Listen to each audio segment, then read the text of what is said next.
জয় শ্ৰীৰাম। পোনপ্ৰথমে সাংবাদিক বন্ধুসকলক আমি ধন্যবাদ জনাইছোঁ ৰাষ্ট্ৰীয় বজৰং দল চিৰাং জিলা সমিতিৰ পৰা।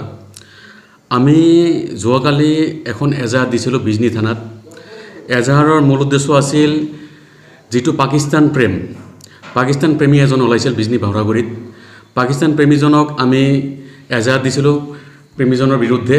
সি এটা ছ'চিয়েল মিডিয়াৰ এটা ভিডিঅ'ত এই মুস্তাফিজুৰ ৰহমান নামে এজন যুৱকে এটা কমেণ্ট কৰিছিল। কমেণ্টত আছিল আই লাভ পাকিস্তান। যিটো সময়ত পাকিস্তানী সন্ত্ৰাসবাদীয়ে আমাৰ হিন্দুসকলক হত্যা কৰি আছে, হিন্দুসকলক হত্যাযজ্ঞ চলাই আছে ভাৰতবৰ্ষত, এইটো সময়ত পাকিস্তানক সমৰ্থন কৰা আই লাভ পাকিস্তান বুলি লেখা এইটো জেহাদীক আমি জেহাদী বুলি এইকাৰণে কৈ আছোঁ, তেওঁলোকৰ মেণ্টেলিটি জেহাদী হয়।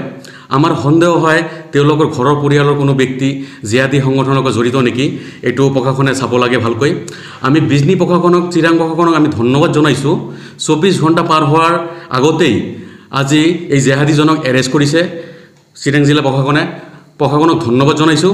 আৰু লগতে আমি এটা কথা ভাবি বিচাৰি নাপাওঁ যে বেছিভাগ দেশ বিৰোধী হিন্দু বিৰোধী কামত আমচুৰ সদস্য বুলি কেনেকৈ আমি কিছুমান ক্লু পাওঁ। এইটো কেছত আমি মুস্তাফিজুৰ ৰহমানৰ যিটো প্ৰফাইলত যে আমি চালোঁ, তেওঁলোকৰ কিছুমান তথ্য আছে বিজনী কলেজৰ। এই জেহাদীজনৰ ফেচবুক পোষ্টৰ পৰা আমি কিছুমান তথ্য গম পালোঁ। 2023 আৰু 24 বৰ্ষত ছাত্ৰ একতাৰ সভা বিজনী কলেজৰ ইউনিয়ন বডীত তেওঁ ইলেকশ্যন খেলিছিল আমচুৰ সমৰ্থিত প্ৰাৰ্থী হিচাপে। এতিয়া আমাৰ সন্দেহ তেওঁ আমচুৰ সদস্য নেকি, আৰু আমচু সংগঠনে এনেকুৱা নীতি শিকায় নেকি, পাকিস্তান প্ৰেম শিকায় নেকি? আমাৰ এইটো ডাঙৰ প্ৰশ্ন।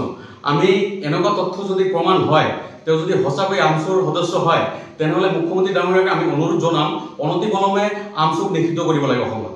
আৰু আমি প্ৰশাসনক অনুৰোধ জনাইছোঁ, যিটো ভিডিঅ'ত সি কমেণ্ট কৰিছে, এই জেহাদীজনে কমেণ্ট কৰিছে, মুস্তাফিজুৰ ৰহমানে কমেণ্ট কৰিছে যে আই লাভ পাকিস্তান, এইটো ভিডিঅ'ৰ সত্ত্বাধিকাৰী যোনে পোষ্ট কৰিছে, এইটো ভিডিঅ'ৰ পুৰা টিমটো এৰেষ্ট কৰিব লাগে।